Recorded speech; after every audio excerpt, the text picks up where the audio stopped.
Dr. Suman alias Suman Talwar, born in Chennai, to parents Sushil Suvarna and Kesari Salian. Education was in Chennai, totally till graduation BA. Studied 1 year school in St. Alias, Mangalore. His mother tongue is Telugu and can speak Tamil, Kannada, Hindi, English and fluently. Learned martial arts at the age of 11, now as an 8th, done black belt in Shotokan Karate, NSD chairman for many martial arts schools in India. Learned judo from Grandmaster Rajgopal Chennai and Kalari from Gopal Gurukul Chennai. He is the chairman for Telangana Jiu-Jitsu assignments and a member of the Telangana Olympic Asian in bodybuilding. He began his film career as a hero in 1977 in the Tamil film Nikal Kunkum, produced and directed by T.R. Ramana and his godfather S.M.R. Kittu, a car mechanic in Chennai. He is now crossed 800 films in 11 languages and this is his 47th year in films. He has done 100 films as a hero in Telugu, 50 in Tamil and 25 in Kannada. Now he is acted in the Telugu film Netrai Karane, directed by Swaraj Sethi and produced by Chanchulal. He has received several awards for his acting and also doctorates for martial arts and social service contribution. He had the opportunities to sit with the President of India, Shri Shankar Dayal Sharma, and see his film Annamaya, where he played the role of Tirupati Sri Venkataramana. In politics, AP CM Chandrababu Naidu, his guru, and he worked in party alone, Atal Bihari Vajpayee, during the elections. He is also supposed ex-CM of Telangana, Sri KCR sir. He is a frequent visitor to Mangalore to worship the Nagadevata, Daivas, and the other community temples, which he believes a lot.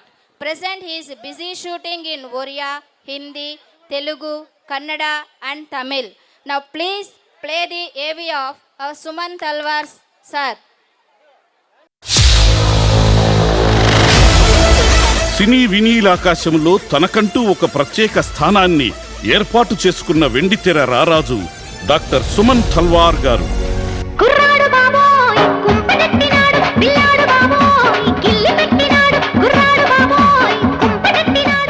జిందాబాద్ జిందాబాద్ లిప్పుల కిస్సులు జిందాబాద్.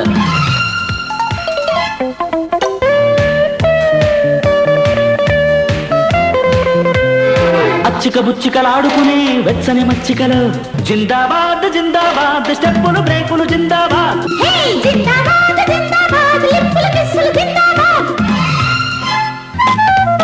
శ్రీమతి కేసరి చంద్ర, శ్రీయుత సునీల్ సువర్ణ పుణ్య దంపతులకు చెన్నైలో జన్మించిన అందాల రాముడు మన సుమన్ గారు. చిన్న వయసులోనే మార్షల్ ఆర్ట్స్ పై మక్కువతో జూడోలో గ్రాండ్ మాస్టర్ రాజగోపాల్ గారి వద్ద శిక్షణ పొందగా, కేరళ కలయరి పట్టును మాస్టర్ గోపాల్ గురుకుల్ వద్ద అభ్యసించి అచంచలమైన ఆత్మవిశ్వాసంతో అంచెలంచెలుగా ఎదిగి ప్రస్తుతం ఇండియన్ షోటోకాన్ కరాటేలో 8వ డాన్ బ్లాక్ బెల్ట్ ను సాధించటమే కాకుండా దేశవ్యాప్తంగా మార్షల్ ఆర్ట్స్ సంస్థలకు చైర్మన్ గా వ్యవహరిస్తున్న మన సుమన్ గారు మార్షల్ ఆర్ట్స్ కే నిలువెత్తు నిదర్శనంగా ఉన్నారు.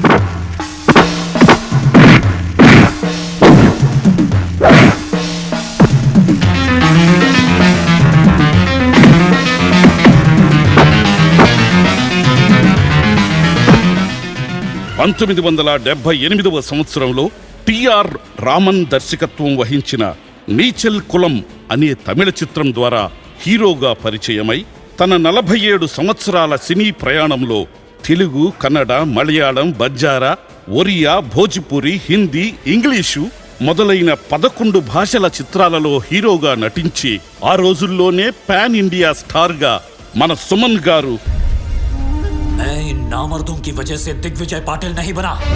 दिग्विजय पाटिल एक आदमी नहीं, एक ब्रांड है।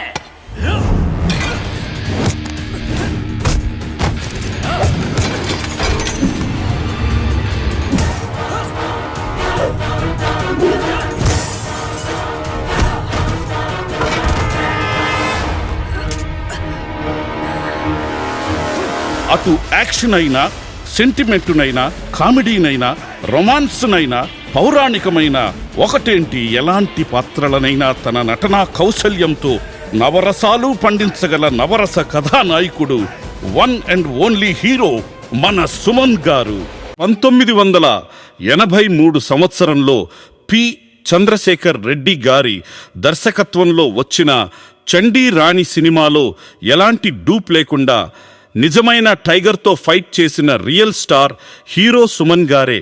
అలా చెప్పడంలో అతిశయోక్తి లేదు.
అన్నమయ్య చిత్రంలో కలియుగ ప్రత్యక్ష దైవం శ్రీ వెంకటేశ్వర స్వామి పాత్రను పోషించిన మన సుమన్ గారి నటనలో సాక్షాత్ శ్రీ వెంకటేశ్వర స్వామి వారే 7 కొండలు దిగివచ్చి వెండితెరపై మనకు సాక్షాత్కరించేరా అనే భ్రమను కల్పించిన సుమన్ గారిని అభినవ వెంకటేశ్వర స్వామి అనడంలో అతిశయోక్తి లేదు.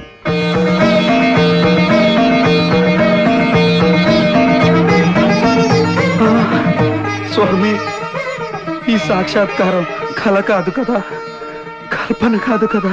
మన దేశ మాజీ రాష్ట్రపతి గారైన గౌరవనీయులు శంకర్ దయాళ్ శర్మ గారికి అన్నమయ్య చిత్రంలో సుమన్ గారు నటించిన శ్రీ వెంకటేశ్వర స్వామి పాత్ర నచ్చి వారు స్వయంగా సుమన్ గారిని రాష్ట్రపతి భవన్కి పిలిపించుకుని సుమన్ గారి సమక్షంలోనే అన్నమయ్య చిత్రం ప్రదర్శింపచేసి భక్తి రసానుభూతి పొందిన డాక్టర్ శంకర్ దయాళ్ శర్మ గారి చేతుల మీదుగా సత్కారం పొందిన ఘనత మన సుమన్ గారిదే. పాటతో మా హృదయ సామ్రాజ్యాలను పరిపాలించిన కవి మహారాజు, నీ పాటలను వింటూ మేమెంత పులకించామో, ఎంత పరవశించామో ఎలా చెప్పను. ఒకనాడు నువ్వు మా ఏకాంత సేవా సమయంలో జో అచ్యుతానంద జో జో ముకుంద లాలి పరమానంద రామ గోవింద జో జో జో జో కంటే పసిబాలకున్నై వటపత్రంపై పవళించి సేద తీరానయ్యా. అటు మార్షల్ ఆర్ట్స్ లోను, ఇటు సినిమా రంగంలోను, సేవా రంగంలోను తనకంటూ సుస్థిర స్థానాన్ని ఏర్పాటు చేసుకున్న మన హీరో సుమన్ గారికి సాటి లేరెవ్వరు.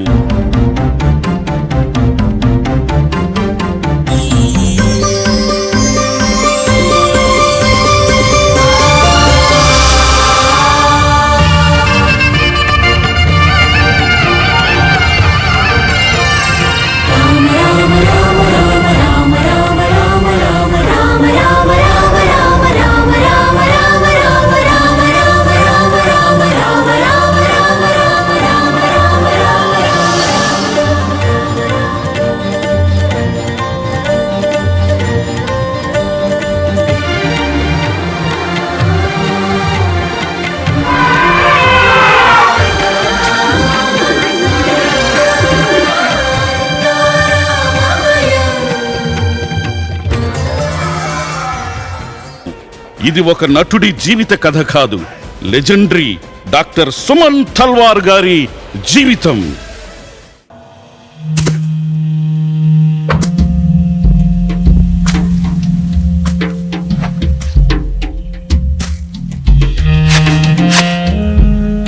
ఆదిశేష్ అంటే బొట్టు పెట్టుకుని దద్దోజనం తింటాడనుకున్నావా?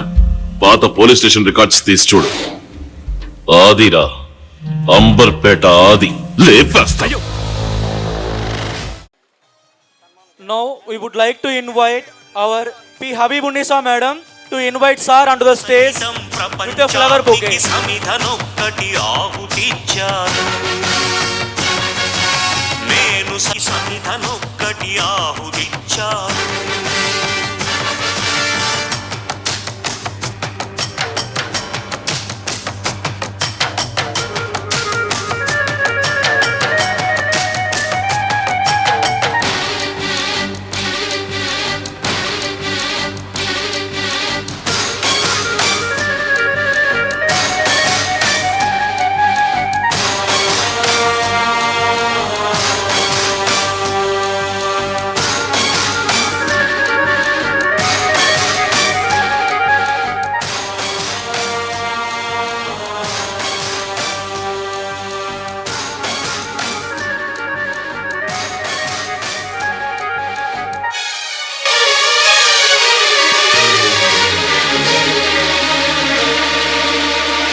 అగ్నినేత్రమహోగ్రజ్వాల దాచిన ఓ రుద్రుడా, అగ్నిశిఖలను గుండెలోన అణచిన ఓ సూర్యుడా.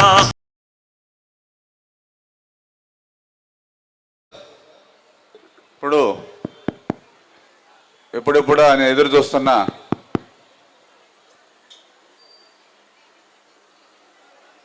లెజెండరీ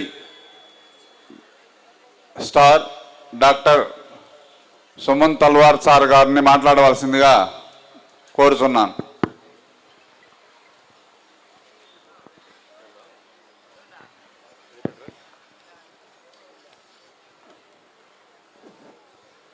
సలాం, నమస్తే, అందరికీ స్వాగతం. అల్లూరు నాకు కొత్త ఏదేం కాదండి. నేను ఎన్నో సంవత్సరాల ముందు అల్లూరు షూటింగ్ వచ్చాను. చక్రవ్యూహం అని చెప్పిన ఒక సినిమా షూటింగ్కి వచ్చాను బాలుమేంద్ర గారి డైరెక్షన్లో. దాని తర్వాత ఎలక్షన్ జరిగేటప్పుడు తెలుగుదేశం పార్టీ, బీజేపీ, అప్పుడు వాజ్పేయి గారు, చంద్రబాబు నాయుడు గారు కలిసి పార్టీ ముందు తీసుకొచ్చారు. అప్పుడు కూడా ఈ సైడ్లో తిరిగాను. అప్పుడు ఆదాల ప్రభాకర్ రెడ్డి గారికి క్యాన్వసింగ్కి వచ్చాను. అప్పుడు జనాలందరూ పూలు విసిరారు, రాళ్ళు కూడా విసిరారు. రెండు తీసుకొని మొత్తానికి మన క్యాండిడేట్ గెలవాలని చెప్పేసి ప్రభాకర్ రెడ్డి గారు భగవంతుడు గెలిపించారు. సో నాకు కొత్త ఏం కాదు. కానీ మాట్లాడడానికి ముందు నా ప్రియమైన అభిమాని విష్ణు, ఆయనకి ధన్యవాదాలు చెప్పాలి. ఎందుకంటే ఈ స్కూల్ గురించి నాకు చెప్పి ఈ డేట్ బ్లాక్ చేయాలని చెప్పి మా మేనేజర్ వెంకటరావు గారికి చెప్పి స్కూల్ విషయాలన్నీ నాకు చెప్పడం అప్పుడే అయిపోయింది. సో ముఖ్యంగా స్కూల్ యాజమానులు శివకుమార్ గారికి, కాజా రెహమతుల్ గారికి కంగ్రాచులేషన్స్ అండి. 23వ వార్షికోత్సవం మీరు సెలబ్రేట్ చేస్తున్నారు. 23 సంవత్సరాలకు ముందు ఈ ఊరు ఎలా ఉండేది నాకు తెలుసు. మరి అప్పటి నుంచి మీరు ఎంత కష్టపడి మీరు స్కూల్ని ముందుకు తీసుకొచ్చారు. ఎంతో ఇబ్బందులు మీకు ఉన్న ప్రజల కోసం కేవలం విద్య అనేది ఇక్కడ ఉన్న వాళ్ళందరికీ చదువు నేర్పించాలని చెప్పేసి మీరు ఎంతో కష్టపడ్డారు. అది మనం మర్చిపోకూడదు. ఇక్కడ ఉన్న తల్లిదండ్రులు అందరికీ చెప్తున్నానండి, ఇది మీరు చాలా అదృష్టవంతులు. మీ పిల్లల్ని ఎక్కడో తీసుకెళ్ళి ఎక్కడో పట్టణానికి తీసుకెళ్ళి కష్టపడి మీరు చదివించడం కాకుండా ఇక్కడే మీ ఊర్లోనే మీరు పంపించి మంచి రిజల్ట్ ఓరియంటెడ్, ఇందాక వాళ్ళు అన్ని స్కూల్ కాలేజీలు అన్నీ వాళ్ళకి వచ్చిన మార్కుల గురించి చెప్పారు. చాలా బాగుంది. ఒక సిటీలో ఎంత బాగా మార్కులు వస్తాయో అంత మంచి మార్కులు వస్తున్నాయి. అది కాకుండా వేరే ఎక్స్ట్రా కరిక్యులర్ యాక్టివిటీస్ అన్నీ ఉన్నాయి. చాలా అదృష్టవంతులు మీరు. మాటల్లో చాలామంది చాలా విషయాలు మాట్లాడారు. అయితే నేను మళ్ళీ కొన్ని విషయాలు రిపీట్ చేయాల్సి వస్తుంది. అది రిపీట్ చేయడానికి ముందు నా గురించి ముందు వివరంగా మీకు చెప్పాలి. చాలామంది సుమన్ అంటే ఇందాక మీరు వీడియో మా విష్ణు చేసిన వీడియో చూశారు. సో నా గురించి మళ్ళీ నేను చెప్పక్కర్లేదు. కానీ నా జీవితంలో ఎన్నో మార్పులు. నాకు సినిమా ఇండస్ట్రీకి సంబంధం లేదు. మా తల్లిదండ్రులు సినిమా ఇండస్ట్రీ మనుషులు కాదు. నేను ఫిలిం ఇన్స్టిట్యూట్కి వెళ్ళలేదు. ఇక్కడ టీచర్స్ గమనించాల్సిన విషయం ఏంటంటే నేను కూడా ఒక టీచర్ కొడుకే. మా అమ్మగారు వచ్చి ఒక కాలేజీలో టీచర్, దాని తర్వాత లెక్చరర్, దాని తర్వాత వైస్ ప్రిన్సిపల్ అయ్యారు. అంతేగాని నాకు సినిమా ఇండస్ట్రీలో ఎవరు లేదు. మా నాన్నగారు వచ్చేసి ఒక లాయర్. ఆయన ఇండియన్ ఆయిల్ కార్పొరేషన్ లీగల్ అడ్వైజర్గా వెళ్ళి తర్వాత అక్కడే ఆయన ఉండిపోయారు. కానీ తలరాతలో నాకు రాసి ఉంది నేను సినిమా ఫీల్డ్కి రావాలని. ఇది నా 48వ సంవత్సరం సినిమా ఫీల్డ్లో. 175 సినిమాలు తమిళ్, తెలుగు, కన్నడలో హీరోగా యాక్ట్ చేసి ఇప్పుడు 48వ సంవత్సరం చేస్తున్నాను. భగవంతుడి దయ వల్ల ఈ సంవత్సరం లోపల 1000 సినిమాలు 11 భాషల్లో నేను చేస్తాను నమ్మకం నాకు ఉంది. అయితే ఇంత ధైర్యంగా నేను ముందుకు రావడానికి, ఇంత ధైర్యంగా మాట్లాడడానికి అది నా శక్తి కాదండి, మా తల్లిదండ్రుల ఆశీర్వాదాలు. మా తల్లి ఎంతో కష్టపడి నన్ను చదివించారు. మా తల్లి ఒక టీచర్ ఉండడంతో నాకు అప్పట్లో, అంటే మేము పుట్టింది పెరిగింది చెన్నైలో, కాన్వెంట్లో చదువు రావాలని చెప్పి ఆవిడ మొత్తం జీతం నా స్కూల్ ఫీజుకి పోయేది. నాన్నగారు శాలరీతో మేము బ్రతికాం. 1వ క్లాస్ నుంచి 5వ క్లాస్ వరకు చాలా హై స్టాండర్డ్. అప్పుడు చర్చ్ పార్క్ అని చెప్పి ఒక స్కూల్ ఉండేది చెన్నై మౌంట్ రోడ్లో. అక్కడ నేను చదివాను. Today whatever English I'm speaking it's from the convent English, not my college English అండి. It is the teachers who gave me this blessing to talk in English to any level. I can go and extend to any level and talk to anybody with all the knowledge I receive from my teachers. So వాళ్ళకి నేను ముందుగా నేను ధన్యవాదాలు చెప్తున్నాను. మా తల్లిదండ్రులకి మళ్ళీ చెప్తున్నాను. ఇక్కడ ఉన్న పిల్లలు కూడా నేను చెప్తున్నాను, మీ తల్లిదండ్రులు దేవుళ్ళు. మీరు విగ్రహానికి వెళ్ళిపోయి మీరు సాష్టాంగ నమస్కారం పెడుతున్నారు. దాంట్లో ప్రాణం ఉందా లేదా మీకు తెలియదు. కానీ ప్రాణంతో మీకు నిలువుగా మీ ముందు మీ తల్లిదండ్రులు ఉన్నారు. మీ తల్లిదండ్రులు మీరు ఆశీర్వాదాలు కాళ్ళ మీద పడండి, ఆశీర్వాదం తీసుకోండి, మీరు ఉన్నత స్థాయికి ఎదుగుతారు. వాళ్ళ ఆశీర్వాదాలు ఉంటే ఎక్కడికో తీసుకెళ్తుంది. చదువు అనేది కావాలి. ఈరోజు ఆస్తి కన్నా చదువు చాలా ముఖ్యం. ఆస్తి ఈరోజు ఉంటుంది, పోతుంది. ఎందుకంటే ఈరోజు చూశారంటే యుద్ధం జరుగుతుంది. అక్కడ రియల్ ఎస్టేట్ మొత్తం పడిపోయింది. ఎన్నో కోట్లు లక్షల కోట్లు విలువైన రియల్ ఎస్టేట్ మొత్తం పడిపోయింది. భారతదేశం చాలా సేఫ్గా ఉంది, చాలా జాగ్రత్తగా ఉంది. మోడీ గారికి ధన్యవాదాలు చెప్పాలి. అందరినీ కాపాడు. ప్రపంచం మొత్తం యుద్ధం ఉంది. చదువు అనేది చాలా కష్టం. మీరందరూ పిల్లలు ఇక్కడ చదువుతున్నారంటే అది చాలా పెద్ద అదృష్టం. చదువు అందరికీ రాదు. డబ్బు ఉన్న వాళ్ళ పిల్లలందరికీ చదువు రాదు. ఆ భగవంతుడు, ఆ సరస్వతి అమ్మ ఆశీర్వాదం ఉంటే ఆ చదువు వస్తుంది. మీ పిల్లలు చదువుతున్నారు. ఇందాక సార్ ఒక మ్యాటర్ చెప్పారు. పిల్లలు సరిగా చదవకపోతే టీచర్ని కోపంగా మీరు వచ్చి మాట్లాడడం కానీ, పిల్లల్ని కోపంగా తిట్టడం కానీ పనికిరాదండి. ఒక్కొక్క పిల్లకి స్కూల్లో ఒక్కొక్క క్లాస్లో రకరకమైన మార్పులు వస్తాయి. ఆ మార్పులు ఇంట్లో ఎన్నో కారణాలు ఉండొచ్చు. ప్రతి ఇంట్లో ఒక్కొక్క ప్రాబ్లం ఉంటుంది. ఆ ప్రాబ్లం చూస్తున్నప్పుడు పిల్లలు కూడా డిస్టర్బ్ అవుతారు. స్కూల్కి వచ్చిన తర్వాత వాళ్ళకి ఎక్కదు చదివింది.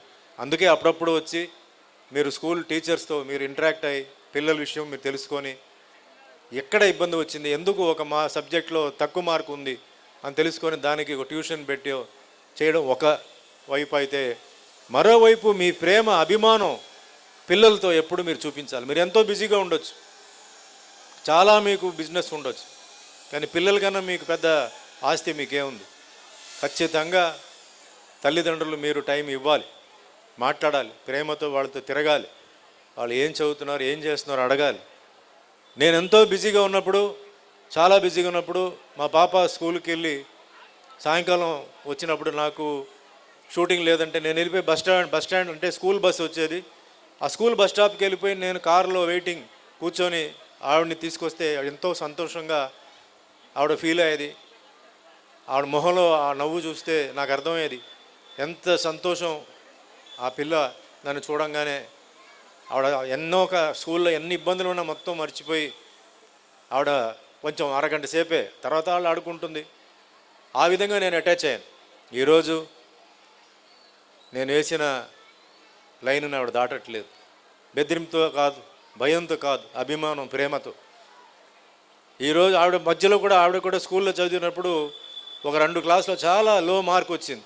మేమంతా భయపడ్డాం. తర్వాత ఈరోజు ఆవిడ మ్యాంగ్లూర్ మణిపాల్లో హ్యూమన్ జెనెటిక్స్లో గోల్డ్ మెడల్ తీసుకుంది. అదే పిల్ల మణిపాల్ అనేది చాలా హై స్టాండర్డ్, ఒక డాక్టర్ చదువు లాంటిదే అది, హ్యూమన్ జెనెటిక్స్ గోల్డ్ మెడల్ తీసుకుంది. సో తొందరపడి మన పిల్లల్ని తిట్టడం కానీ పిల్లల్ని తప్పుగా మనం అనుకోకూడదు. జాగ్రత్త ఉండాలి, చూడాలి పిల్ల ఏం చేస్తుందని. At the same time teachers దగ్గరకు వచ్చి మీరు మాట్లాడాలి. పాపం ఆ టీచర్స్ కూడా ఒక ఫ్యామిలీ ఉంది, టీచర్స్ కూడా పిల్లలు ఉన్నారు, వాళ్ళ ఇంట్లో కూడా కష్టాలు ఉన్నాయి. కానీ స్కూల్కి వచ్చినప్పుడు అవన్నీ ఇంట్లో వదిలేసి ఇక్కడికి వచ్చేసి మీ పిల్లల్ని పిల్లలుగా వాళ్ళు భావించి ప్రతి స్టూడెంట్కి ఫస్ట్ బెంచ్ నుంచి లాస్ట్ బెంచ్ వరకు వాళ్ళు ఒకే మాదిరిగా చదివిస్తున్నారు తప్ప సెపరేట్గా వాళ్ళు ఫస్ట్ బెంచ్కి ఒక టైపు, బ్యాక్ బెంచ్కి ఒక టైప్ కాదు. కానీ ఎక్కడో పిల్లలు ఏదో చిన్న తప్పు ఉంటుంది. ఏంటి ఆ తప్పు, అది ఎందుకు ఆ పిల్ల వీక్ అని చెప్పి మీరు వచ్చి కనుక్కొని వాళ్ళతో కూర్చొని మాట్లాడాలి. ఆ టీచర్లందరికీ ధన్యవాదాలు. ఎందుకంటే క్లాస్లో 40 మంది పిల్లలు ఉంటే 40 మందికి 40 మెంటాలిటీ ఉంటుంది. ఆ ఉన్న అరగంటలో ఆ 40 మంది మెంటాలిటీని అర్థం చేసుకొని వాళ్ళు పాఠాలు నేర్పించాలి. ఒకవైపు ఇంట్లో ఏం జరుగుతుందో తెలియదు, ఇంట్లో ఎన్నో బాధ్యతలు ఉంటాయి. అది వాళ్ళని మటుకు ఎప్పుడు మీరు తిట్టొద్దండి, ఎప్పుడు మీరు కోపంతో మాట్లాడొద్దు. చాలా పెద్ద ఒక సాక్రిఫైస్ వాళ్ళు చేసేది, చాలా పెద్ద ఉద్యోగం చాలా ఉన్నాయండి, రకరకమైన ఉద్యోగాలు ఉన్నాయి. కానీ ఈ ఉద్యోగం అనేది ఇది అందరికీ రాదు. టీచర్ ఆ ఉద్యోగం అందరూ చేయలేరు, నేను చేయలేను. అంతమంది పిల్లలకి నేర్పించమంటే నా వల్ల కాదు, నాకు ఓపిక ఉండదు. భగవంతుడు ఆ ఓపిక ఇచ్చారు, సరస్వతి అమ్మ ఆశీర్వాదం ఇచ్చింది వాళ్ళకే ఇచ్చారు, మీకు ఇవ్వలేదు కదా, అయితే మీరే నేర్పిస్తారు కదా. కాబట్టి వాళ్ళతో మీరు గొడవ చేయకుండా పిల్లల్ని ఆ కాలేజ్ వచ్చేవారు దాని తర్వాత ఇంకా వాళ్ళు చూసుకుంటారు. ఈరోజు కాలేజ్ పిల్లలు చాలా తెలివైన వాళ్ళు, వాళ్ళకి ఏం చేయాలో తెలుసు. ఇందాక కూడా సెల్ ఫోన్ గురించి చెప్పారు. నేను వచ్చే ముందు చాలా పెద్ద పోలీస్ ఆఫీసరు, సార్ మీరు స్కూల్కి వెళ్తున్నారంట, అక్కడ డ్రింక్స్ గురించి చెప్పండి అన్నారు. ఏం చెప్పమంటారు అన్నాను. లేదండి ఇట్లా పిల్లలు డ్రింక్స్కి అంతా బానిసలు అవుతున్నారు అది అన్నారు. సరే సార్ అన్నాను. ఏమండి మన గుర్రాన్ని నీళ్ళ దగ్గరకు తీసుకెళ్ళొచ్చండి, బలవంతంగా తాపించలేము కదా. పిల్లలకి నేను ఒకటే చెప్తున్నాను, అంటే అందరు కాదు, ఎవరైతే డ్రింక్స్లో ఉంటున్నారో ఆ పిల్లలకి నేను చేతులెత్తి నమస్కారం ఏం చెప్తున్నానంటే, చాలా కష్టపడి మీ తల్లిదండ్రులు మీకు విద్య నేర్పించారు, మిమ్మల్ని పెంచారు, మీకు మంచి పేరు తీసుకొచ్చారు. వాళ్ళు మంచి కుటుంబాల నుంచి వచ్చి అదే మంచి కుటుంబాల్లో ఉన్న మంచి పేరు మీకు ఇచ్చారు. దయచేసి ఇలాంటి విషయాల్లో మీరు ఇన్వాల్వ్ అయిపోయి ఈరోజు టీవీలో కానీ పేపర్లో కానీ మీ పేరు వస్తే పాపం వాళ్ళు కష్టపడి సంపాదించిన పేరు, మీ కుటుంబ పేరు ఎక్కడికి వెళ్ళిపోతుంది ఒక్కసారి ఆలోచించండి. పోనీ ఇది కాదు అనుకుంటే మీ ఇంట్లో పెళ్ళి కావాల్సిన ఒక అమ్మాయి ఉంటుంది, ఆ అమ్మాయికి సంబంధాలు రాదు. వాళ్ళు ఏమంటారు, ఆ ఇంట్లో కుర్రాడు ఉన్నాడు, తాగుబోతు, ఆ డ్రగ్స్ వాడింటికి మన సంబంధాలు అని చెప్పేసి సంబంధాలు కూడా రాదు. మరి మీ వల్ల ఇంకొక ఒక అమ్మాయి భవిష్యత్తు పోతుంది. అది కావాలా? నేను అన్నది ఎవరైతే డ్రగ్స్లో ఉన్నారో వాళ్ళకి చెప్తున్నాను, అందరు కాదు. లైఫ్ అనేది ఎంజాయ్ చేయాల్సిందే, నేను కాదంటం లేదు. కానీ దేంట్లో డేంజర్ ఉంది, దేంట్లో డేంజర్ లేదో తెలుసుకోండి. అందుకే చెప్తున్నాను, మీ తల్లిదండ్రులు అంతకన్నా మంచి మిత్రులు మీకు ఎవరు ఉండరు, అంతకన్నా మంచి అడ్వైజర్ మీకు ఎవరు ఉండరు, ఫ్రీగా వెళ్ళి మాట్లాడడానికి అంతకన్నా మంచి వ్యక్తులు ఎవరు ఉండరు. మీ తల్లితో మీరు ఏదైనా మీరు చెప్పవచ్చు. తండ్రి అనేవాడు ఏంటంటే కొంచెం స్ట్రిక్ట్గా యాక్ట్ చేస్తున్నాడు, అంతేగాని అతను స్ట్రిక్ట్ కాదు. ఎంతో ప్రేమ, ఎంతో అభిమానంతో ఆయన కష్టపడి కడుపులో ఉన్నప్పుడు మీ అమ్మగారు కడుపులో మీరు ఉన్నప్పుడు మంచి ఫుడ్ కావాలి, మంచి బట్టలు ఉండాలని చెప్పి పాప ఎక్కడెక్కడో కష్టపడి ఆ తండ్రి కింద మీద పడి సంపాదించి కాపాడాడు. తర్వాత చిన్నప్పటి నుంచి స్కూల్లో తీసుకెళ్ళడం, మంచి స్కూల్లో పెట్టడం తండ్రి గారు చేశారు. కాబట్టి తల్లిని మర్చిపోదు, తండ్రిని మర్చిపోదు, వాళ్ళ కంట్లో ఎప్పుడు నీళ్ళు పెట్టొద్దు, వాళ్ళ కంట్లో ఆనంద బాష్పాలు పెట్టండి, అది బాగుంటుంది. అంతేగాని దుఃఖం మటుకు పెట్టొద్దు. ఆ శాపం అనేది చాలా గట్టిమైన శాపం. మీరు ఎన్ని గుడికి వెళ్ళినా, మీరు ఎన్ని పూజలు చేసినా ఆ తల్లిదండ్రుల శాపాల మటుకు ఎప్పుడు పోదు. అదే మాదిరి గురువులు మర్చిపోదు. ఈరోజు మీరు ఉన్నత స్థాయికి ఎదిగిన తర్వాత మీ గురించి మీ సైడ్ నుంచి ఏది ఆశించకుండా ఉండేది ముగ్గురే, మీ తల్లి, మీ తండ్రి, మీ గురువే. ఆ గురువు ఏమంటారు, ఆ కుర్రాడా ఆడు నా దగ్గర చదివినవాడు అంటాడు. అంటే చాలా పెద్దలు వాళ్ళకు అది ఒక తృప్తి వాళ్ళకి, అంతే తప్ప మీ దగ్గర డబ్బులు ఆశించి ఏదో ఆ దానికోసం మట్టుకు ఎప్పుడు చెప్పరు. ఈ ముగ్గురిని మట్టుకి మీరు మర్చిపోవద్దు జీవితంలో. ఎందుకంటే లైఫ్ అనేది ఇవాళ ఒక రకంగా ఉంటే 10 నిమిషాల తర్వాత ఏం జరుగుతుందో ఎవరికి తెలియదు. ఉన్న రోజులు వాళ్ళని సంతోషంగా పెట్టండి, ఉన్న రోజులు వాళ్ళని ఆనందంగా పెట్టండి. ఆ ఆశీర్వాదాలు మీకు ఎప్పుడు మీకు ఉంటాయి, ఆఖరి వరకు ఉంటాయి. వాళ్ళని మర్చిపోయి నాకు చదువు వచ్చేసింది, నన్ను ఎవడో ఏం పీకలేడు అనుకుంటే పొరపాటు. మీరు ఎన్ని గుడికి వెళ్ళినా, మీరు ఎన్ని పూజలు చేసినా ఆ శాపం మట్టుకు పోదు. చాలామంది నేను చూశాను. అందుకే నేను చెప్తున్నాను, ఈరోజు నేను ఎవరిని నొప్పించాలో అని కాదు, మీరు అందరూ బాగుండాలి.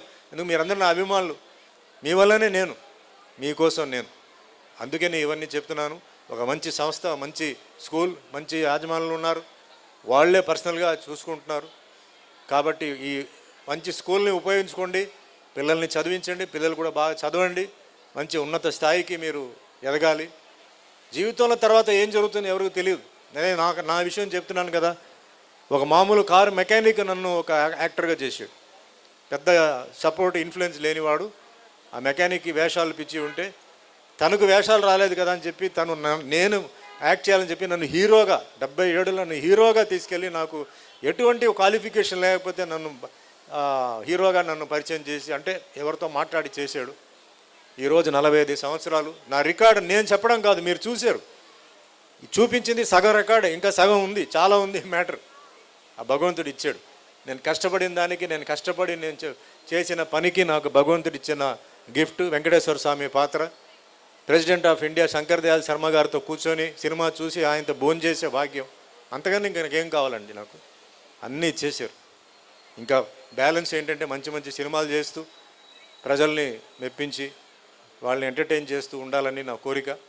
ఇప్పటికే చాలా సమయం అయిపోయిందండి. మరోసారి ఈ స్కూల్ యాజమాన్య వాళ్ళకి ధన్యవాదాలు చెప్తూ, మా విష్ణుకి ధన్యవాదాలు చెప్తూ, మీరందరూ బాగుండాలి, మీరందరూ మంచి స్టూడెంట్స్ అందరూ ఉన్నత స్థాయికి ఎదగాలి. టీచర్స్ని మటుకు మర్చిపోవద్దు, ఈ స్కూల్ని మటుకు మర్చిపోవద్దు, తల్లిదండ్రులను మటుకు మర్చిపోవద్దు. ఇదే నేను ఆఖరిసారి నేను చెప్తాను, మళ్ళీ నేను చెప్పను. సో అందరికీ ధన్యవాదాలు. Thank you very much. All the best, good luck, జై హింద్ అండి.